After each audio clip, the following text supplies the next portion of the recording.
گاہک نے دکان میں داخل ہو کر دکاندار سے پوچھا، سیبوں کا کیا بھاؤ لگایا ہے؟ دکاندار نے جواب دیا، سیب 100 روپے کلو اور امرود 80 روپے۔ اتنے میں ایک عورت بھی دکان میں داخل ہوئی اور اس نے کہا، مجھے 1 کلو سیب چاہیے، کیا بھاؤ ہے؟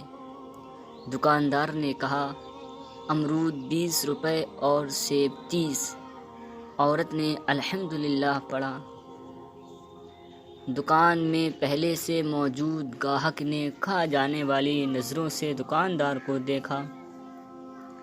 اس سے پہلے کہ کچھ اول فول کہتا، دکاندار نے گاہک کو تھوڑا انتظار کرنے کا اشارہ کیا۔ عورت خریداری کر کے خوشی خوشی دکان سے نکلتے ہوئے کہنے لگی، اللہ پاک تیرا شکر ہے، میرے بچے انہیں کھا کر بہت خوش ہوں گے۔ عورت کے جانے کے بعد دکاندار نے پہلے سے موجود گاہک کی طرف متوجہ ہوتے ہوئے کہا، اللہ رب العزت گواہ ہے، میں نے تجھے کوئی دھوکہ دینے کی کوشش نہیں کی۔ یہ عورت 4 یتیم بچوں کی ماں ہے، کسی سے بھی کسی قسم کی مدد لینے کو تیار نہیں۔ میں نے کئی بار کوشش کی اور ہر بار ناکامی ہوئی۔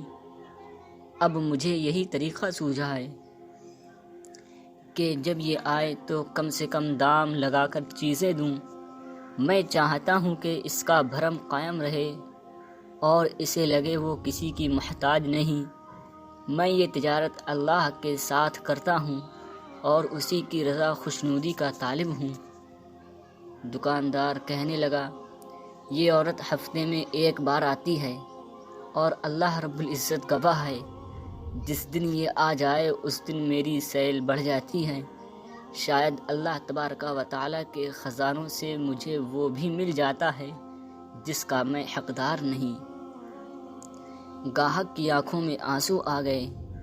اس نے بڑھ کر دکاندار کے سر پر بوسہ دیتے ہوئے کہا، بخدا لوگوں کی ضرورتوں کو پورا کرنے میں جو لذت ملتی ہے اسے وہی جان سکتا ہے جس نے آزمایا ہو۔